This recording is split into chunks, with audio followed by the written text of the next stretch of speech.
Aleluia. Cumprimento a igreja com a paz do Senhor.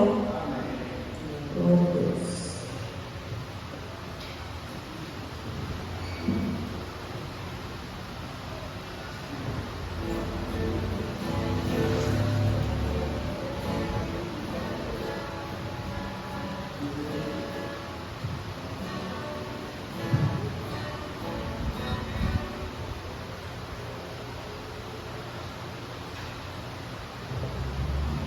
Hino de número 304.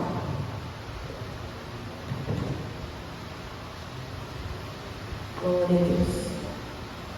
Desprezando toda dor, eu vou a cantar, e o Calvário ao pecador sempre apontar. Flechas transpassaram-me, padeci grande dor, mas Jesus, minha luz, fez-me vencedor.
55.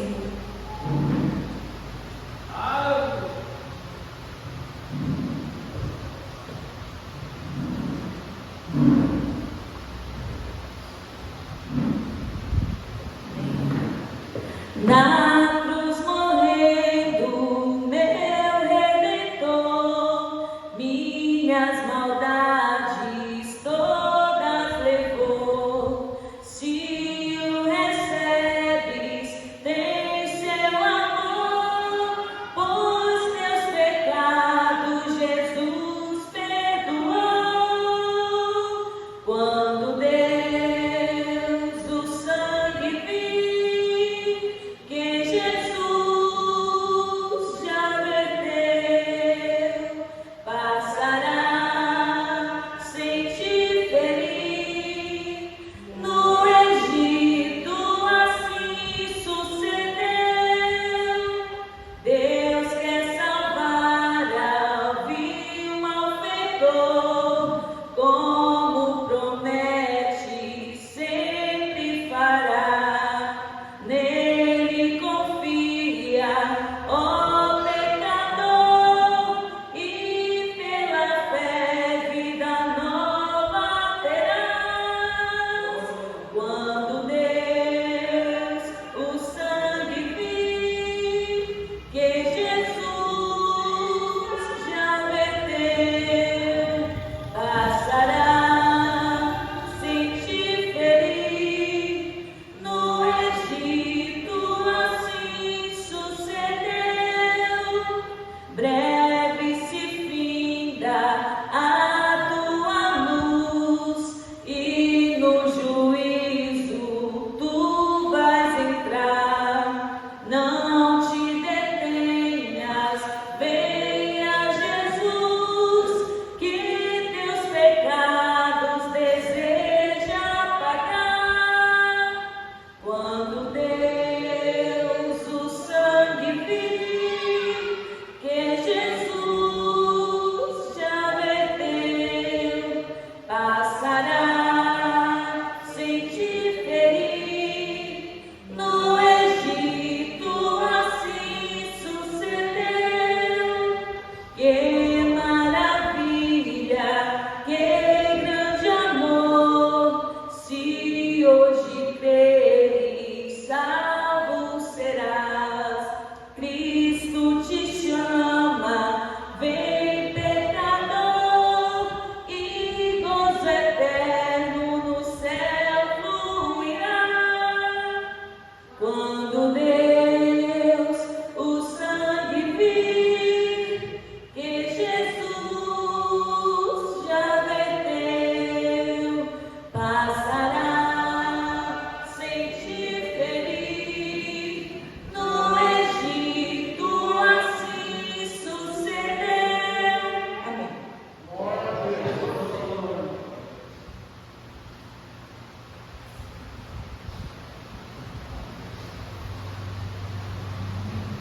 Glória a Deus. Convido os irmãos de pé, vamos abrir as nossas Bíblias em Apocalipse, capítulo de número 3, versículo de número 14. Glória a Jesus. Apocalipse, capítulo de número 3,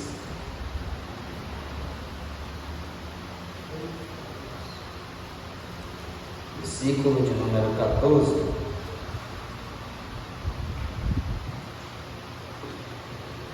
Glória a Deus.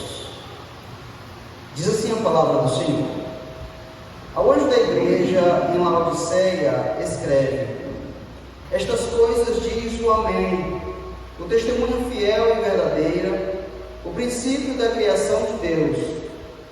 Conheço as tuas obras, que nem és frio nem quente. Quem dera fosses frio ou quente.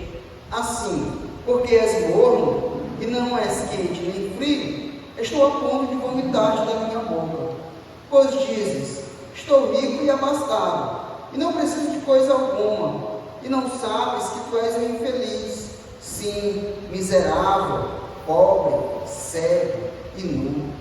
Aconselho-te que de mim compres ouro refinado pelo fogo, para que te enriqueceres, vestidura branca para te vestires, a fim de que não seja manifesta a vergonha da tua nudez. Colírio para ungires os olhos, a fim de que vejas. Eu repreendo e disciplino a quantos amo. Sê, pois, zeloso e arrepende-te. Eis que estou à porta e bato. Se alguém ouvir a minha voz e abrir a porta, entrarei em sua casa e cearei com ele e ele comigo. Ao vencedor, dar-lhe-ei de sentar comigo no meu trono, assim como também eu venci e me sentei com o meu Pai no seu trono.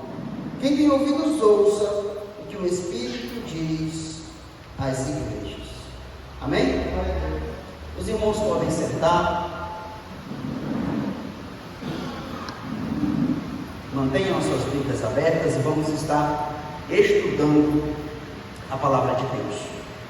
Como nós iniciamos há 7 terças-feiras atrás, parece que passou tão rápido. Para mim pareceu tão rápido, né? Talvez para vocês que estão me ouvindo pode ter demorado, mas nós estamos indo para a 7ª terça-feira falando sobre as 7 cartas a igrejas da Ásia Menor, né?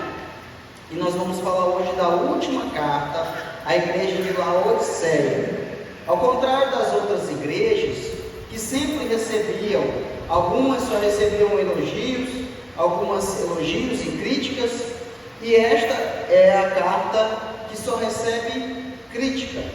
Ela não recebe nenhum elogio, ela só recebe críticas da parte de Deus e recebe algumas alertas que ela deve seguir, tá? Então, ela é a última das cartas. A igreja de Laodiceia, ou a cidade de Laodiceia, ficava localizada no Vale do Lico, situada a 60 quilômetros a sudeste da Filadélfia, que foi a igreja que nós ensinamos no último culto, e a 16 quilômetros a oeste de Colossos. Isso aqui é muito interessante a gente depois situar essa questão de Filadélfia e Colossos. Recebeu o nome por volta de 250, em homenagem à esposa do governador Sírio Antíoco II, chamada Laodice. Está situada no entroncamento de 3 estradas importantes. Laodiceia transformou-se num centro financeiro, industrial e comercial. No ano 60, Laodiceia, acontece em Laodiceia um terremoto. E esse terremoto, ele devasta a cidade, assim como nós ensinamos, que também aconteceu em Filadélfia, um terremoto, e ela recebe a ajuda do governo de Roma, ficando aí 5 anos sem pagar imposto. Ela recebe a ajuda de Roma. Laodiceia, ela recusou a ajuda. Ela foi devastada pelo terremoto e ela recusa a ajuda e diz: eu não preciso da sua ajuda. Disse a Roma que ela não precisava da ajuda de Roma, e com as suas forças próprias, com a sua finança própria, ela reconstruiu a cidade. Isso é só para os irmãos terem ideia do tanto que a cidade de Laodiceia era rica, ao ponto de um terremoto devastar a cidade e ela ter forças e ela ter finança o suficiente para se erguer. Esses dias nós estávamos ouvindo a história de um rapaz que a casa dele queimou toda e perderam todos os bens, e é mais ou menos como se, quando acontece isso, geralmente a cidade se une, faz uma vaquinha, faz uma ajuda, doa roupa, doa alimento. É como se essa pessoa dissesse: não, eu não preciso, e fosse lá, comprasse uma casa nova, comprasse roupas novas, comprasse alimento e começasse a vida de novo. Basicamente foi isso que Laodiceia fez. Ela estava devastada e simplesmente ela diz: eu não preciso da ajuda de Roma, eu vou me erguer sozinha. E assim ela faz, e se reergue e começa tudo de novo. A cidade de Laodiceia, isso é apenas um contexto histórico para os irmãos ir se situando do porquê Jesus disse algumas coisas a essa cidade. Um exemplo é que essa cidade, ela devia-se muito à sua força econômica, a lã negra. É uma lã onde eram feitas roupas finas, roupas de marca, eram feitas por esta lã. E isso fazia com que essa cidade ela exportasse as roupas para outros lugares, outras localidades, e todo mundo queria usar a lã negra da cidade de Laodiceia, porque era uma roupa muito fina, uma roupa muito bonita. Então ela deve muito a sua força econômica a esta lã negra.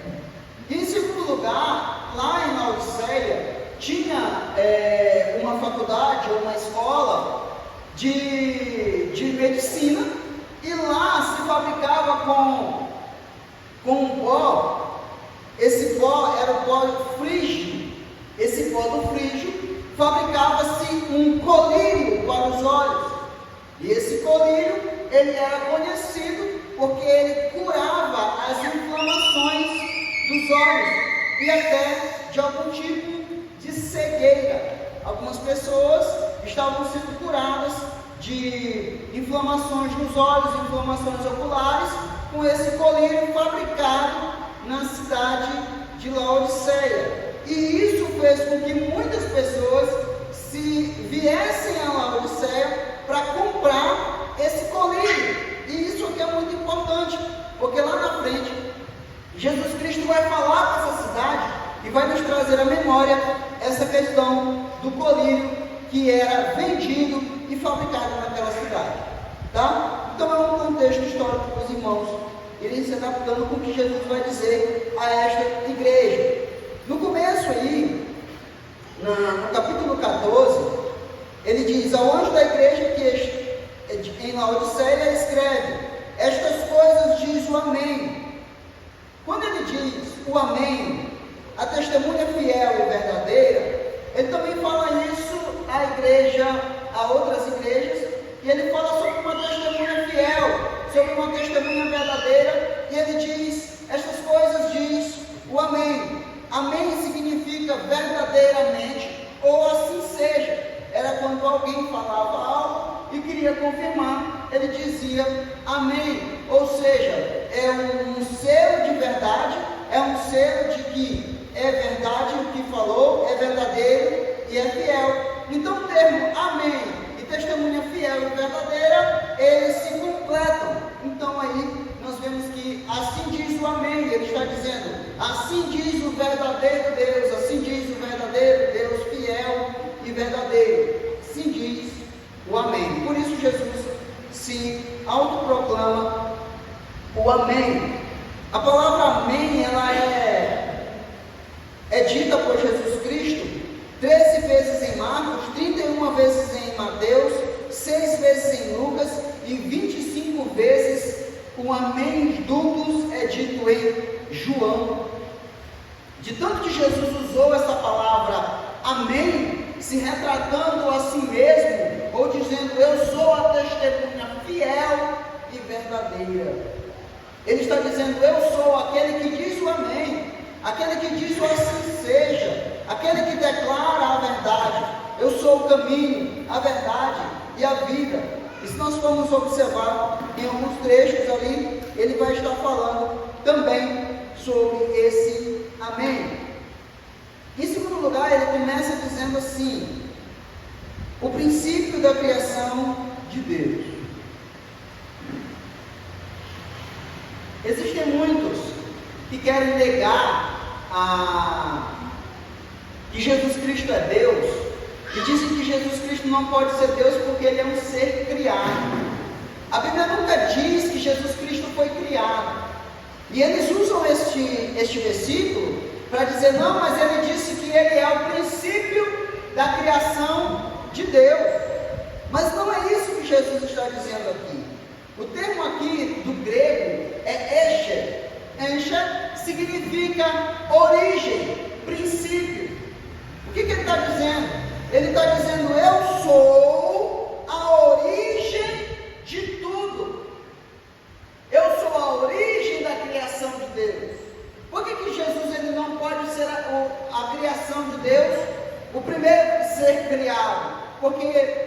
Ele é Deus, e por ele ser Deus, ele é eterno, então ele não foi criado.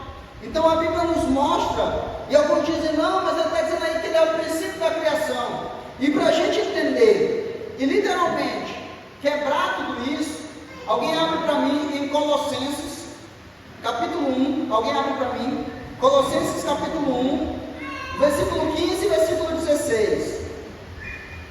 Colossenses capítulo 1, versículo 15 ao 16.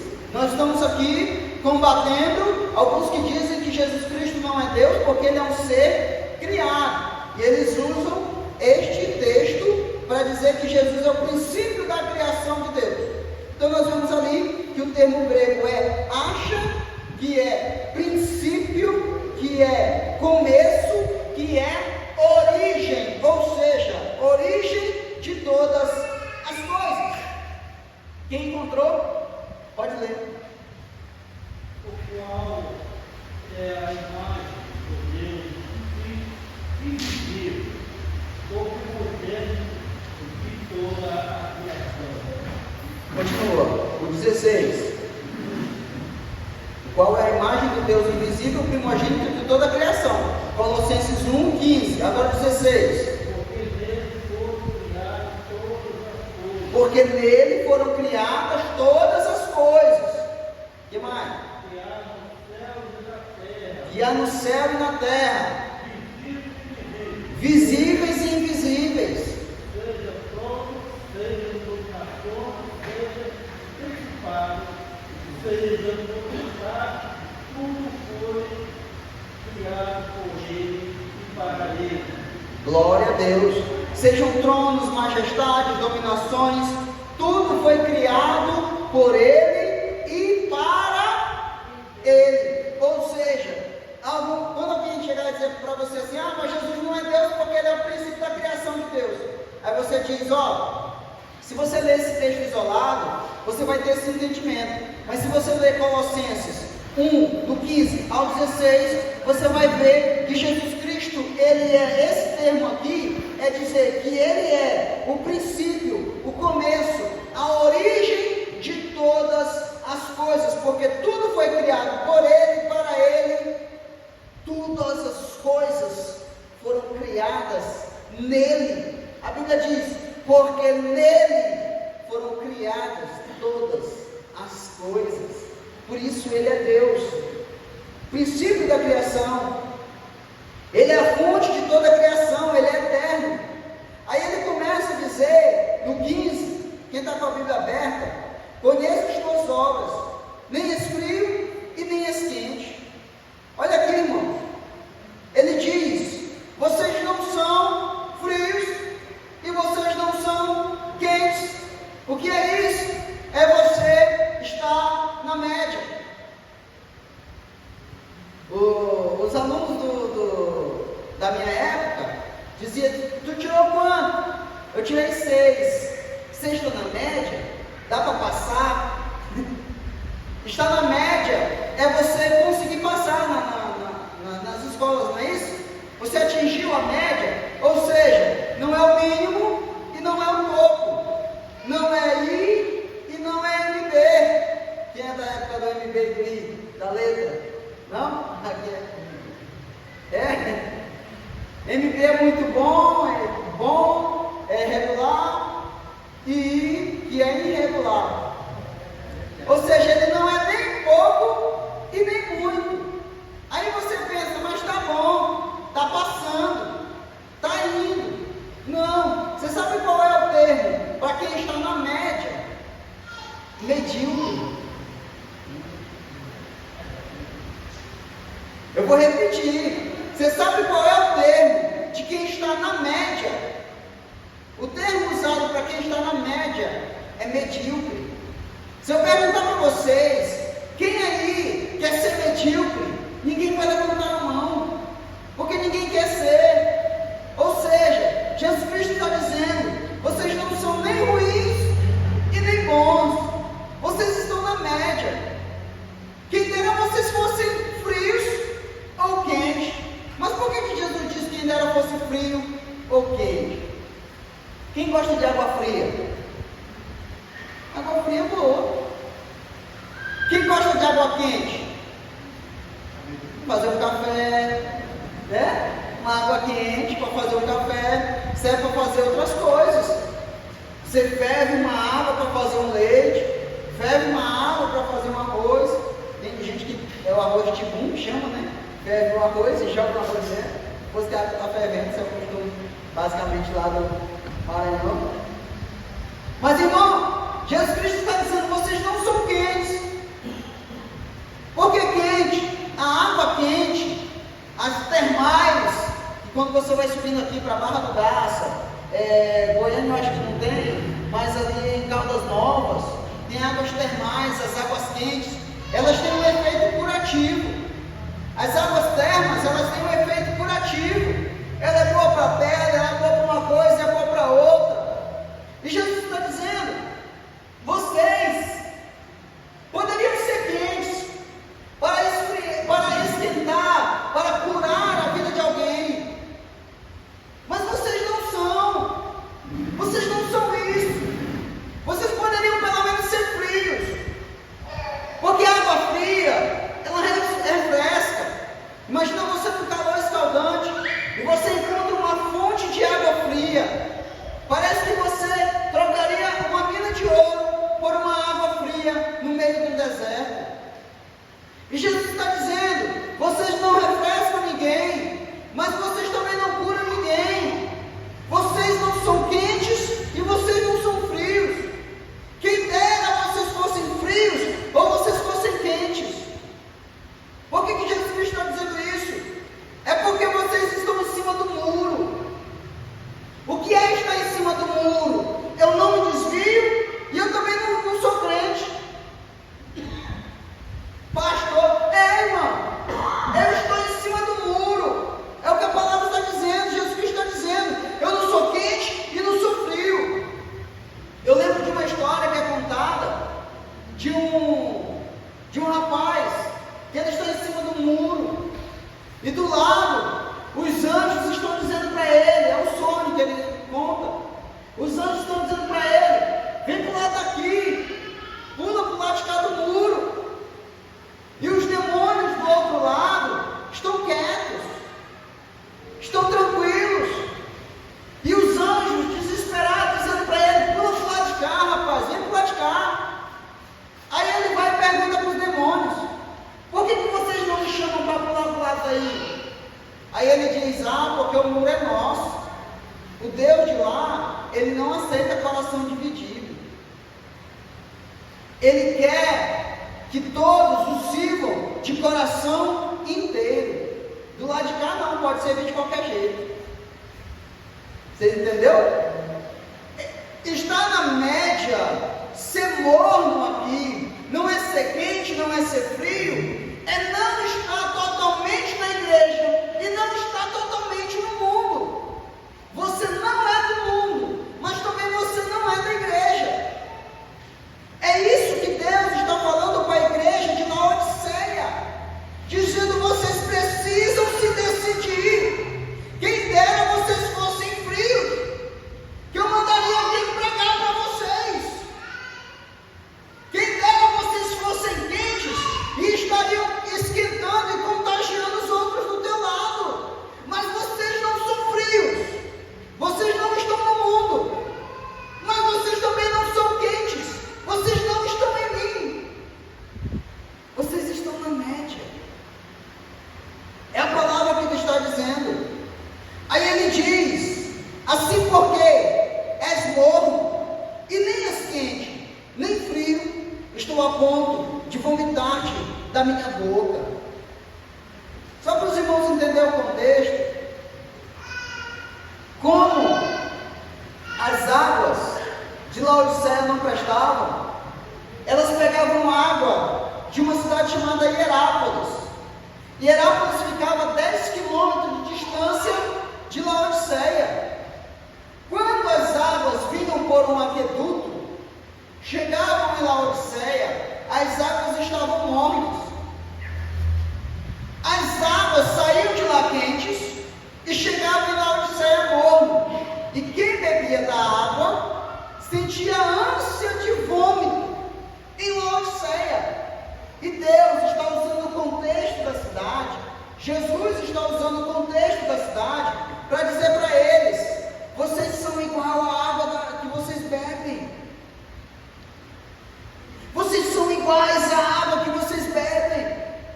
Alguns de vocês, quando tomam esta água, sentem vontade de vomitar. E quando eu ingiro vocês, eu sinto ânsia de vômito. Ou seja, vocês não ficarão em mim. Ele está dizendo: eu estou a ponto de vomitá-los de minha boca. Olha que palavra forte Deus está dizendo, Jesus está dizendo para esta igreja. Ele está dizendo: se vocês não perceberem o grau que vocês estão, mudarem, saírem dessa situação, de que vocês não dizem eu faço, ou de vocês dizem não, eu vou ficar parado. Vocês estão em uma situação que vocês nem foram e nem ficaram. Nem estão fazendo e nem estão parados. Deus está dizendo: vocês são mornos e eu não sou morno. O que é ser morno? É não trazer vantagem nenhuma. Alguém aqui gosta de água morna? Alguém gosta de tomar água morna? Deus também não. Ele está dizendo: ou sejam águas frias, eu ainda vou conseguir tomar vocês. Sejam crentes frios, eu tomarei vocês. Sejam quentes, e eu tomarei vocês. Mas se vocês forem mornos, eu não seguro vocês, eu lanço fora. Pastor, essa palavra é pesada. É o que a palavra está dizendo. Se vocês fossem quentes, eu toleraria. Se vocês fossem frios, eu suportaria. Mas vocês sendo mornos, eu não aguento vocês. Aí ele diz: como ele está trazendo esta verdade à tona, a esta igreja, vocês precisam mudar a temperatura da fé de vocês. Olha o que ele diz sobre a soberba da cidade. Aí ele diz, 17: pois dizes, estou rico e abastado, e não preciso de coisa alguma. Essa cidade está dizendo para Deus, essa cidade está dizendo para Jesus: eu estou rico, eu tenho dinheiro e nada me falta. Eu não sinto falta de nada. Eu não sinto falta da igreja. Eu não sinto falta de Deus na minha vida. Por quê? Porque tudo está dando certo. Quem entendeu? Está tudo dando certo. No trabalho está indo beleza. Em casa, as mil maravilhas. Está tudo dando certo. Então eu não preciso de Deus. Para que eu preciso de Deus? Para que eu preciso ir à igreja? Para que eu preciso servir a Deus? Se está tudo dando certo. Não é porque, escutem aqui, não é porque está dando tudo certo que está tudo certo. Pode estar dando tudo certo, mas está errado.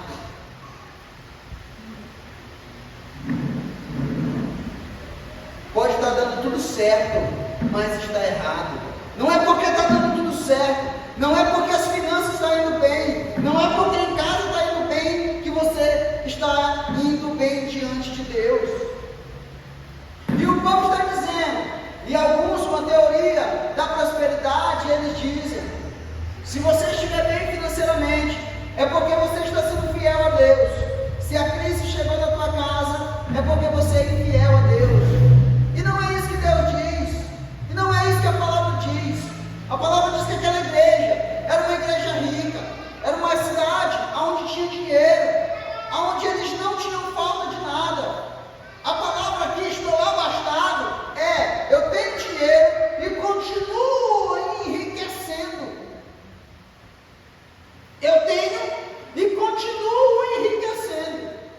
eu não tenho falta de nada. Eles estão dizendo, eu não sinto falta de Deus. Eles estão dizendo a Deus, eu não sinto saudade de você na minha vida, porque está tudo indo bem. E a maior dificuldade do homem é quando ele pensa que todas as coisas estão indo bem, e ele precisa dizer a Deus, eu não preciso de você. Ai de ti, homem, que olha para o teu Senhor e diz a Ele, eu não preciso de você. Ai de ti, homem, que olha para as finanças e diz ao Senhor, eu não preciso do Senhor na minha finança. Ai de ti, homem, que olha para a tua casa e vê que está indo tudo bem e diz, eu não preciso do Senhor para ajudar lá em casa. Deus está dizendo para aquela cidade, vocês olharam para mim e estão dizendo, eu estou rico e abastado, de nada tenho falta. Mas aí, Jesus Cristo, Ele toma aquela soberba daquela cidade e mostra para elas, e diz o seguinte, olha o que Ele diz, vocês estão dizendo para mim, que vocês são ricos e abastados, e não precisam de coisa alguma, mas não sabem, e aí está o problema. Mas vocês não sabem, o que eles não sabem? Que a situação que eles dizem que está bem, é totalmente ao contrário. Olha o que Jesus diz, versículo 17, tu és quem está comigo? Tu és infeliz, sim, miserável, pobre, cego e nu. O povo está dizendo ao Senhor, eu estou bem, eu estou feliz, eu estou legal. E Jesus está olhando para ele dizendo assim, é uma falsa alegria, é uma falsa sensação de prazer que você está sentindo. Você pode dizer, eu estou feliz porque a finança está indo bem, mas na verdade você é um infeliz. Porque de todas as coisas que você precisa, eu sou a principal. Você diz, eu tenho dinheiro, tudo bem, mas o dinheiro não te traz a felicidade que você precisa. Você diz, eu tenho paz em casa, tudo bem, mas a paz na tua casa não te traz a felicidade que você precisa. Eu tenho paz no trabalho, mas a paz que você tem no trabalho não te traz a felicidade que você precisa. Senhor, e o que eu sou? Um homem que tem tudo e não tem nada ao mesmo tempo. Você tem tudo, mas ao mesmo tempo você não tem nada. Você é um infeliz. Você olha para mim e diz, eu não sinto falta de nada. Realmente, porque você está dormente. Você sabe o que é isso? Dormência é você não sentir. Podem enfiar uma agulha na tua mão, se ela estiver dormente, você não sente. Você está anestesiado pela riqueza, pelo poder, pela glória, pelo salário, pelo emprego, pela família, por tudo pela fama. Mas a Bíblia está dizendo, você está anestesiado e não percebe que te falta algo. E o que é felicidade? A verdadeira felicidade. Aqui o termo infeliz é talaiporos, aflito. Você está aflito e não sabe disso. Mas ele diz mais, ele diz assim, você sim, confirma, você é infeliz, sim, um miserável. O termo do grego aqui, do miserável, é eleinos, digno de lástima. O que é isso? É digno de pena, é digno de compaixão. Deus está dizendo, olha, todos olham para você, mesmo você sendo rico, mesmo você tendo posses, mesmo você tendo isso e aquilo, e eles olham para você e percebem que você é digno de pena. Mas eu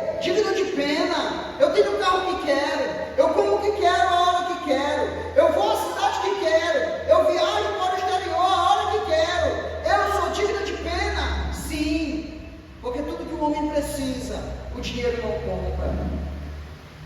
Tudo que o homem mais precisa, o dinheiro não pode pagar. A felicidade.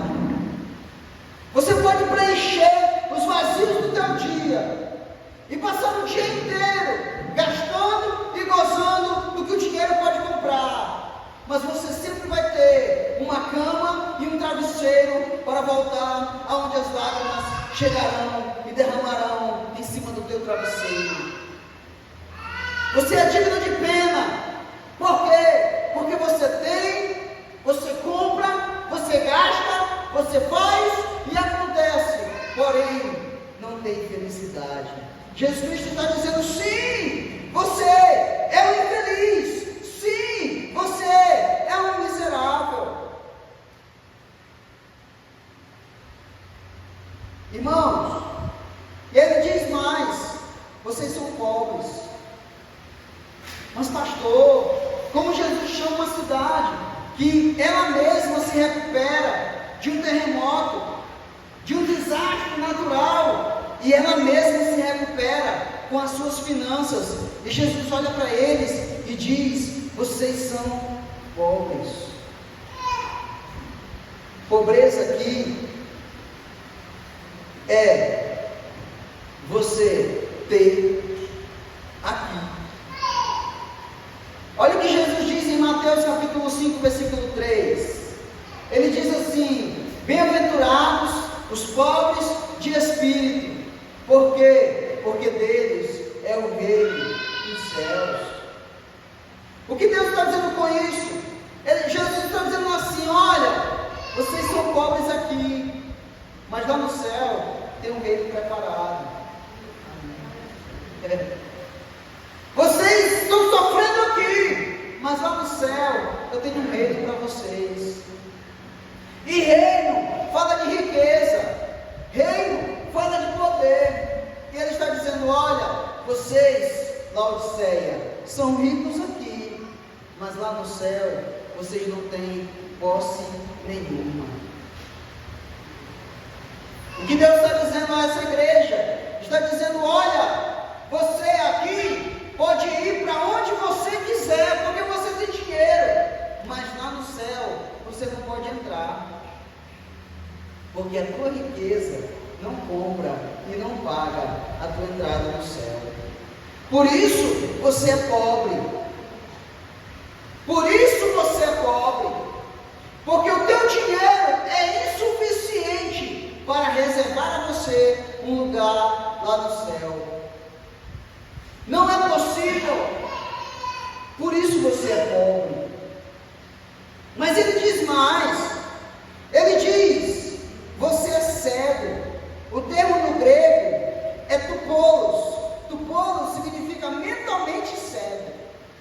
O que é ser mentalmente cego? Eu vejo, mas sou mentalmente cego.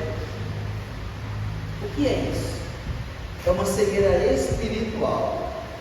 Esse termo aqui, ele fala literalmente, ele traz a ideia de mentalmente cego, ou cego espiritualmente. Você está vendo uma coisa, mas no natural é o que você consegue enxergar, mas no espiritual só eu sei a tua situação. Olha o que Jesus está dizendo para aquela igreja: vocês são mentalmente cegos. Por quê? Porque vocês olham para a situação de vocês e dizem: está tudo bem.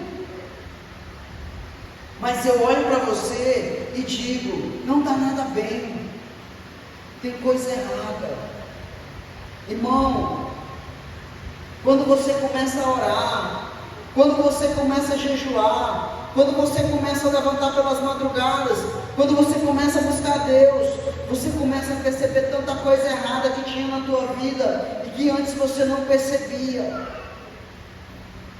Você começa a ver tantos levantes no teu trabalho que antes você não via. Você começa a ver tantas pessoas endemoniadas do teu lado, pessoas que vieram para te destruir, lançando palavras de maldição que antes você tinha como amigos. Por quê? Porque os teus olhos espirituais estavam fechados, ou estão fechados, mas quando os teus olhos espirituais forem abertos, Jesus mostrará para você a sua real situação. Qual é a tua situação? Às vezes, nós estamos cegos espiritualmente e não estamos vendo o que está acontecendo na nossa casa, no nosso trabalho, na nossa vida. Pensamos que está tudo bem, está tudo indo certo, está tudo indo bem. Não consegue entender o motivo, a causa de algumas coisas. E Deus está dizendo: eu quero te mostrar, eu quero abrir os teus olhos, eu quero que você veja. Mas enquanto você estiver mentalmente fechado, cego, você não conseguirá ver. Mas Ele diz mais, Ele diz: você é nu.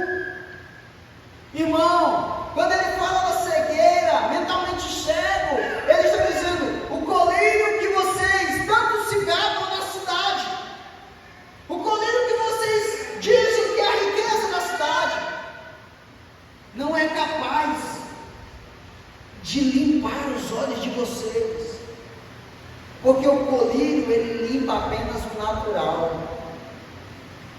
e vocês não conseguem ver o espiritual. Ele cura apenas a carne, ele não consegue curar o espiritual. Mas Ele diz mais: vocês também são nus. O termo nu aqui no grego é gúmenos, que significa vestido apenas com roupa de baixo, estando com a roupa de cima do lado.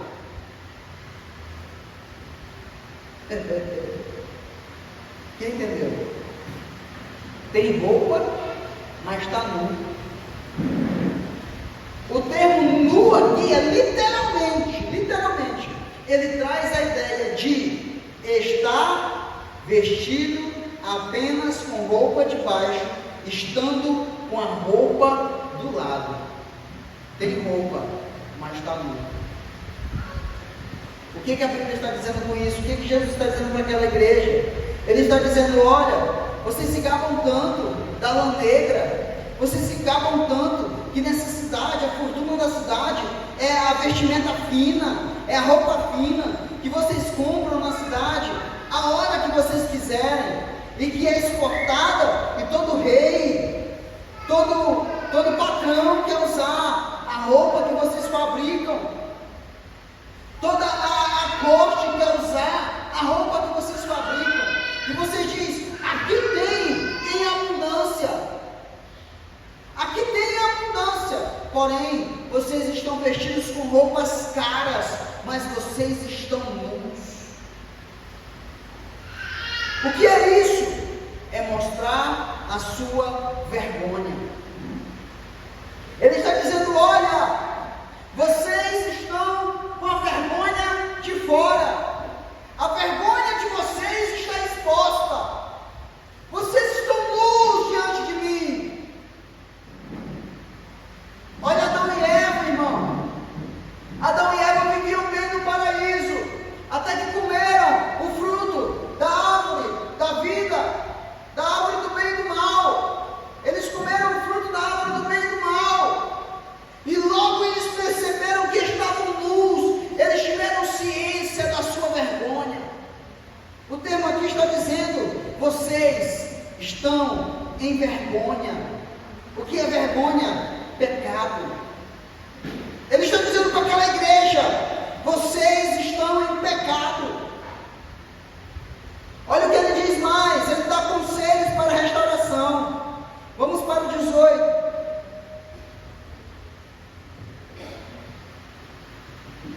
Vamos para o 18. Aconselho-te que de mim compres ouro refinado pelo fogo, para te enriqueceres. Irmão, aqui é um termo muito interessante a ser observado na Bíblia. Por quê, pastor? Alguém abre para mim rapidinho. Lá em Isaías 55:1. Isaías 55:1. Rapidinho. O que o termo está dizendo aqui, pastor? É assim, ó. recomendo que de mim vocês comprem ouro refinado pelo fogo. O que significa ouro refinado pelo fogo? Por que Deus está dizendo, comprem de mim? Isaías 55:1 explica como nós compraremos diante de Deus, porque aqui, esse ouro, aqui representa salvação. Recomendo que de mim vocês comprem ouro refinado pelo fogo. E aqui esse ouro significa salvação. Quem achou? Pode ler. Com vós todos os que têm sede, vinde ao Pai, e vós que não tendes dinheiro, vinde, comprai comer, vinde e comprai sem dinheiro. Sem dinheiro? Sem dinheiro. Continua. E sem preço, vinde. E sem preço. Eu recomendo que de mim vocês comprem ouro refinado pelo fogo. Em Isaías 55 ele diz, todos que tiverem sede, venham a mim. Todos aqueles que vocês tiverem fome, venham a mim. E comprem de mim. Comprem de mim, sim, sem dinheiro e sem preço. O que é isso, pastor? Eu fiquei doido agora, não entendi nada, eu te explico.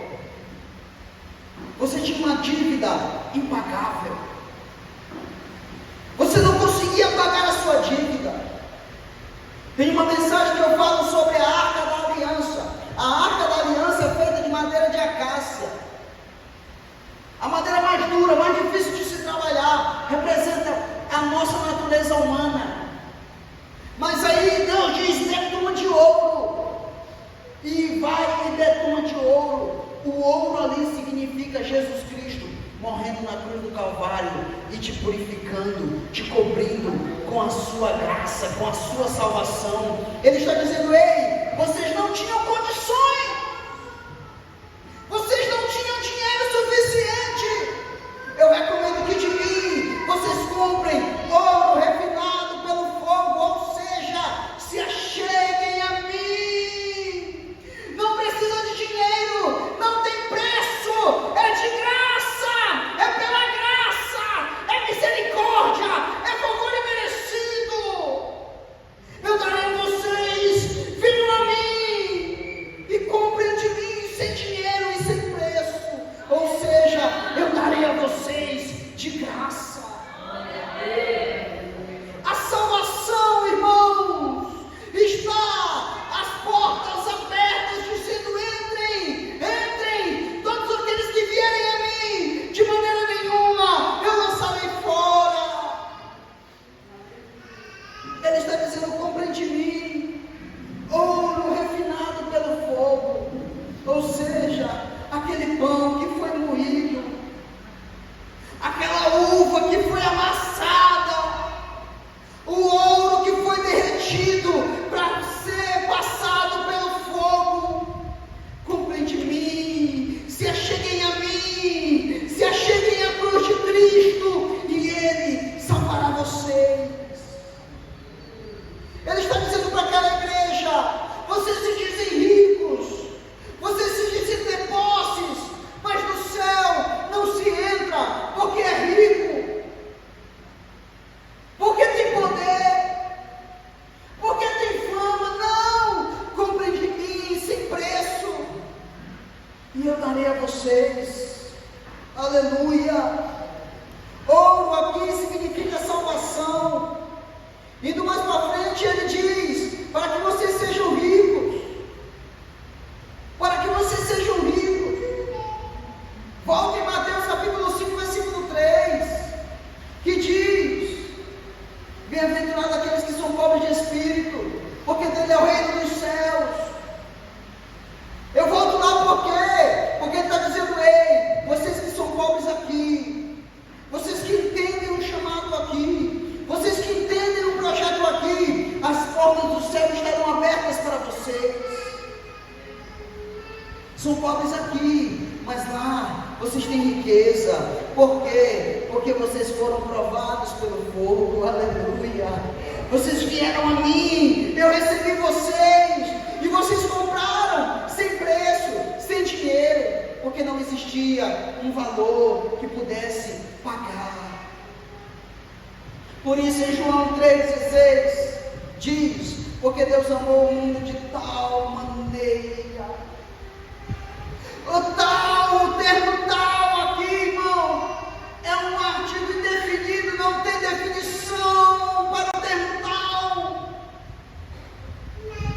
É eu dizer para minha filha: filha, eu te amo de tal maneira. É eu dizer para minha esposa: eu te amo de tal maneira. O que é isso? Não tem meu amor por vocês, não tem altura, não tem largura, não tem profundidade. Quando João procurou um termo para identificar, definir o amor de Deus pela humanidade, dando seu filho unigênito, ele não encontrou na língua portuguesa, no hebraico, no grego, uma palavra que pudesse decifrar o amor de Deus por nós.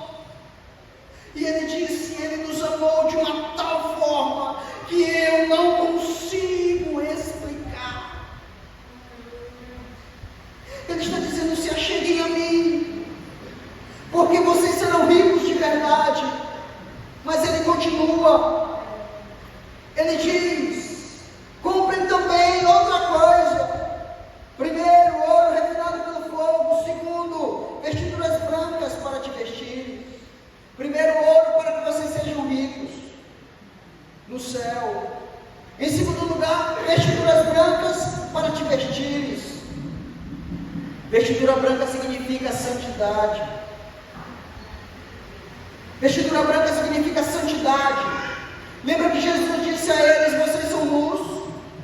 Lembra que Jesus olha para eles e diz: vocês estão luz.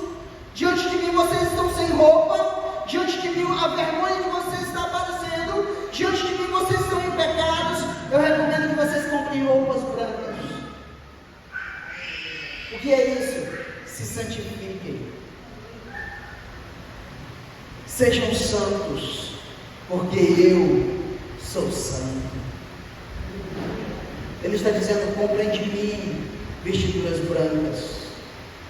E quando vocês se vestirem dessa vestidura, eu receberei vocês. Vocês entrarão diante de mim. Porque Deus virá buscar uma nação santa, um povo santo, a geração eleita, o povo adquirido com alto preço que ele pagou. E hoje nós podemos chegar diante dele e comprar sem preço, porque a liberdade foi paga na cruz do Calvário, e ele nos deu a chance de nos achegarmos a ele sem preço e sem dinheiro. Ele está dizendo: em primeiro lugar, se acheguem a mim, eu cobrirei vocês. Aí ele diz: venham a mim e comprem vestes brancas. O que é isso? Se santifiquem. Santifiquem-se, porque amanhã virei a vocês. Prepara-te, ó Israel, para te encontrares com teu Deus. Se Deus chegasse hoje e dissesse a você: amanhã eu virei a ti, amanhã eu virei te visitar, como estão as tuas vestes? Como estão as tuas vestes? A Bíblia diz que à tardinha Deus descia no jardim. Deus falava com Adão no jardim. E todos os dias Adão estava lá para receber Deus. Por quê? Porque ele estava santo diante de Deus. Mas no dia que ele pecou, ele se escondeu, ele se envergonhou. Por quê? Porque a sua vergonha estava exposta. E se Deus dissesse a você: amanhã eu virei e irei lá na tua casa, como estão as tuas vestes? E ele está dizendo: comprem de mim roupas brancas, para que vocês sejam cobertos com a minha santidade e vai cobrir o pecado de vocês. Mas ele diz mais: a fim de que não seja manifesta a tua vergonha, a vergonha da tua nudez. Ele está dizendo: peguem de mim, recebam de mim, comprem de mim roupas brancas para cobrir a sua nudez. Nudez significa vergonha, nudez significa pecado. Ele diz: sejam santos, se livrem do pecado, se livrem do mal do pecado. Mas ele diz mais, olha o que ele pede mais: e colírio, e o que, irmãos? E colírio. E para que serve o colírio?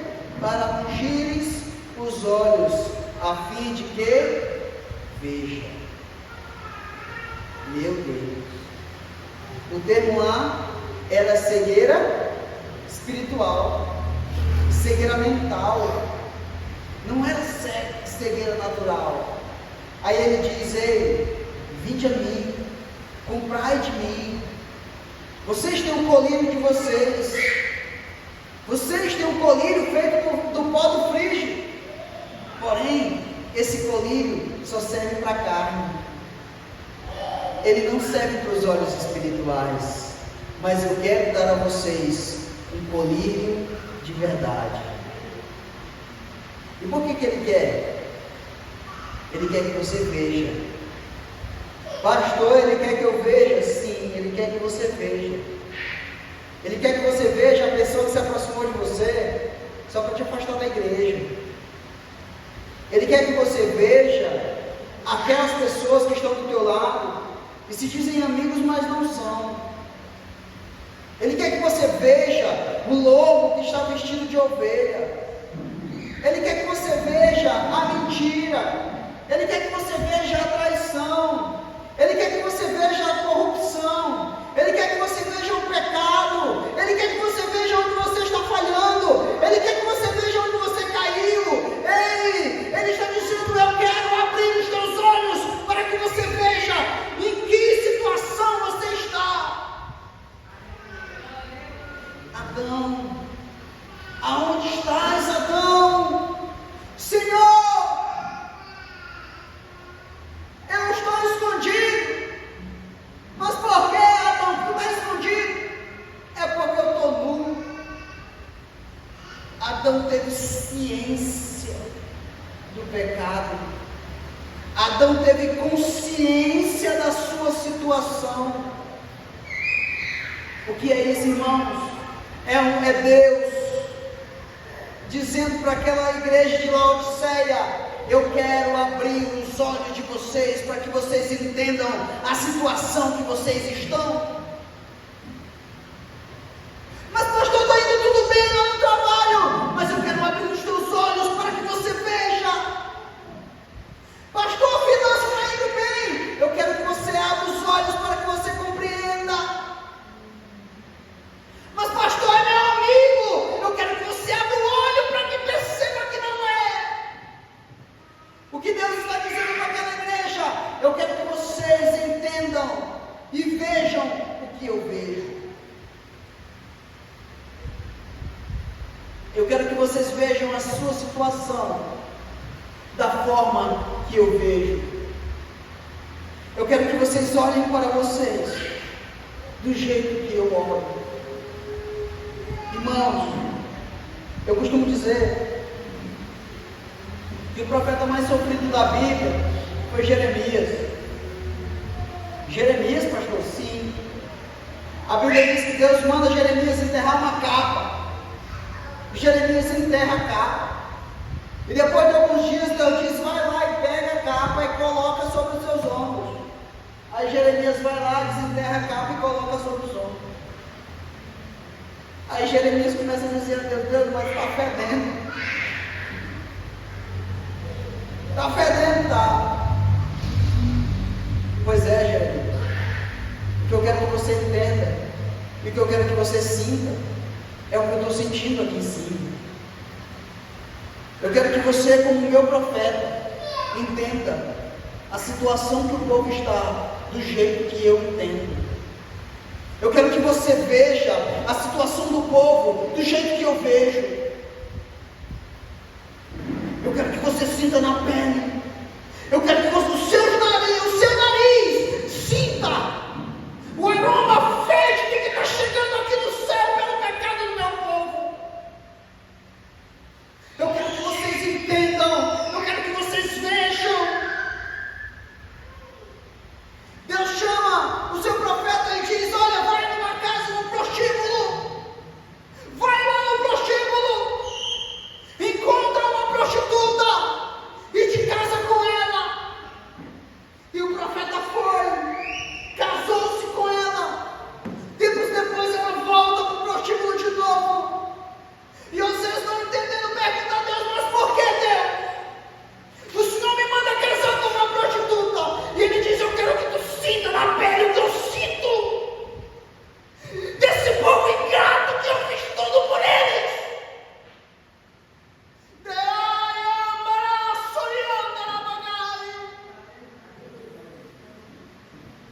Eu quero que tu sinta na pele o que eu sinto quando esse povo me despreza na minha face, quando esse povo se prostitui, quando esse povo me abandona por coisas carnais e banais. Eu quero que tu sinta. Eu quero que tu sinta o cheiro do pecado. Eu quero que tu sinta a dor da traição, como eu sinto quando vocês me abandonam pelo bom salário, pelos filmes, pelas novelas, pelas programações da TV, pelas redes sociais. Eu quero que vocês sintam o que eu sinto quando vocês me desprezam. Vocês julgam Judas Iscariotes por ter me vendido por 30 moedas de prata, mas vocês me vendem por muito menos.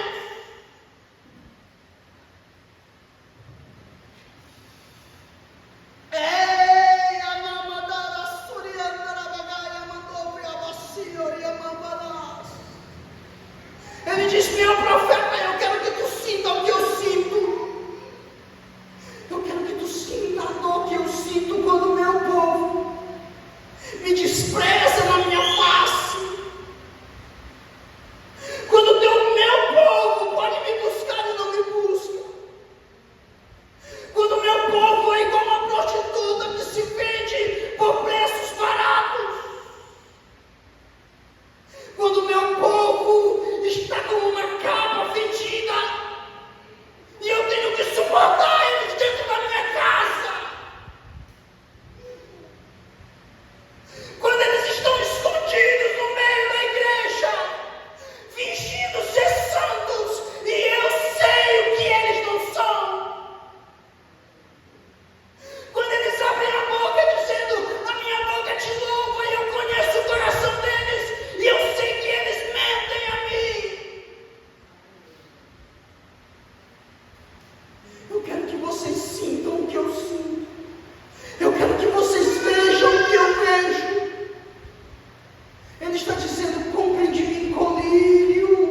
Eu vou abrir os olhos espirituais de vocês e vou mostrar a real situação desse povo. Eu vou mostrar para vocês a real situação de vocês. Comprem de mim colírio. Aleluia.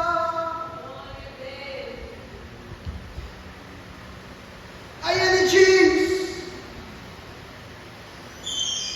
eu chamo ao arrependimento. No versículo 19 ele diz: eu repreendo e disciplino a todos aqueles a quem amo. Se o teu pai ainda está te corrigindo, se o teu pai ainda está te chamando, te dando bronca, é porque ele te ama. Quando o pai abre mão, é porque o amor acabou. Se Deus ainda está te chamando a atenção, se Deus ainda está te puxando pela orelha, se Deus ainda está dizendo, olha, aqui é o caminho, é porque Ele ainda te ama, Ele ainda cuida de você, Ele ainda conta com você para a obra. Ele está dizendo, eu repreendo, eu disciplino todos aqueles a quem amo. No versículo 19, ele está dizendo, eu repreendo e disciplino todos a quem amo. O que ele está dizendo aqui? O termo amor, aqui, no grego, é philion. Esse termo, ele não usa o termo agape. Agape é amor de Deus com o homem, do homem para com Deus. Ele diz, eu repreendo e disciplino a todos aqueles a quem eu amo. Ele usa o termo philion. Esse termo é uma linguagem usada em casa, na família, entre os amigos. Ele está dizendo em uma palavra na Bíblia Sagrada, ele está dizendo para você, eu estou te repreendendo porque eu sou teu amigo. Eu estou te repreendendo porque eu sou teu pai. Eu me preocupo com você. Ele diz, mas olha o que ele diz mais. Ele diz, seja zeloso e arrepende-te, ainda no 19. O termo zeloso, olha aqui, irmãos. O termo zeloso é arder em zelo. Irmão, arder traz a ideia de quente. Quando alguém diz está ardendo em febre, a pessoa está o quê? Quente. E ele diz ser zeloso. Zeloso aqui significa zelo. Zeleu, que é arder em zelo. Ele está dizendo para vocês, sejam quentes, se aqueçam. Muda a vida espiritual de vocês, se transformem, mudem a vida espiritual de vocês, sejam quentes. O termo aqui, zeloso e arrepende-te. Arrepender-se, eu já falei a vocês nas outras cartas, é metanoia, é mudar de direção, mudar de caminho, tomar a direção certa. Ele está dizendo, não sejam frios, não sejam mornos, se aqueçam por amor a mim. A Bíblia diz que o zelo da tua casa me consumirá todos os dias. Quando Jesus entra no templo, derrubando as vendas, expulsando os cambistas, ele diz, não fazei da casa do meu pai lugar covil de ladrões e salteadores. Aí eles lembraram, a Bíblia diz que os discípulos lembraram do salmo que diz, o zelo da tua casa consumirá todos os dias, os meus dias, ou seja, o meu amor por Deus arderá dentro de mim, aleluia. Sejam quentes, ser quente. Aí mais uma vez agora ele diz, eis que eu estou à porta e bato.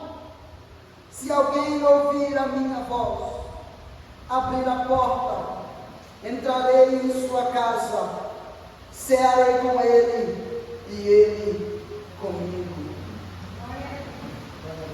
Esse tema é pregado e várias vezes é anunciado, e Deus está dizendo isso a uma igreja morna. Deus está dizendo, ei, igreja de Laodiceia, a carta é a igreja, sim ou não? A carta é para uma igreja, sim ou não? E ele está dizendo, ei, eu estou do lado. Você está batendo na porta, ele está onde? Do lado de fora. Ele está dizendo, ei, que é a tua porta e bato. Eis que estou à porta e bato. Vocês só estão mornos porque eu não estou aí dentro. Vocês só estão mornos porque eu não estou no meio de vocês. Vocês só estão mornos porque vocês me colocaram do lado de fora. Vocês só estão mornos porque no meu lugar vocês preferiram adorar ao dinheiro. Vocês só estão mornos porque no meu lugar vocês preferiram adorar as roupas caras que vocês têm. Vocês não estão mornos porque vocês ficaram cegos espiritualmente. Mas eis que estou à porta e bato. Se vocês abrirem a porta, eu entrarei em sua casa, cearei com ele e ele comigo. O termo cear significa comungar, estar em comunhão. É comer junto. O que é isso? É sentar na mesma mesa. Eu costumo dizer, você não convida ninguém para comer na tua casa. Você não convida ninguém para comer na tua casa se você não conhecer. Você só convida pessoas para a tua casa se você conhecer a pessoa. E geralmente você não convida ela para a tua casa para apenas comer do teu arroz ou da carne que você está assando. Você quer conversar com ela. Você quer ter um tempo enquanto a carne assa para você conversar, ter intimidade, dialogar. Deus está dizendo, eu quero entrar na casa de vocês e eu quero me tornar íntimo de vocês. Eis que estou à porta e bato. Aleluia! Mas vocês precisam abrir a porta. Eu estou do lado de fora, mas eis que estou à porta e bato. Se alguém abrir, eu entrarei em sua casa, comerei com você, mudarei a tua vida, me tornarei íntimo de você. Eu serei conhecido por elas e elas me conhecerão. Eu sou o bom pastor, conheço as minhas ovelhas e elas me conhecem.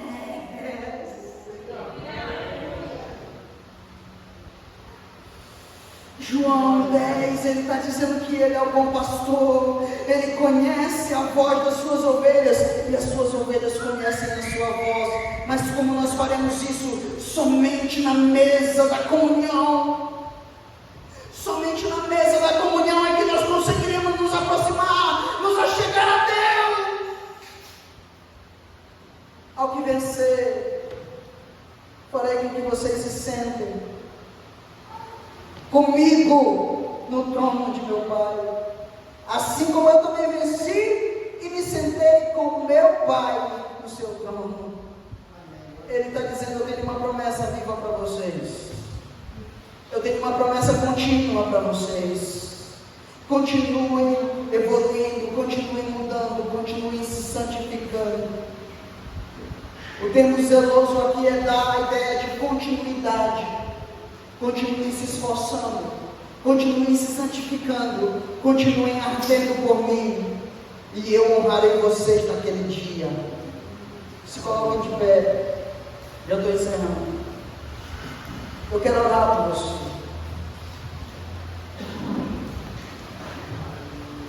Glória a Jesus. Coloque a mão no teu coração. Você que está frio, você que está morno, você que está nu, você que está pobre, você que está cego, ora comigo e diz, Senhor, eu quero o ouro que foi passado pelo fogo. Me cubra, Pai eterno e soberano, com a tua tão poderosa salvação.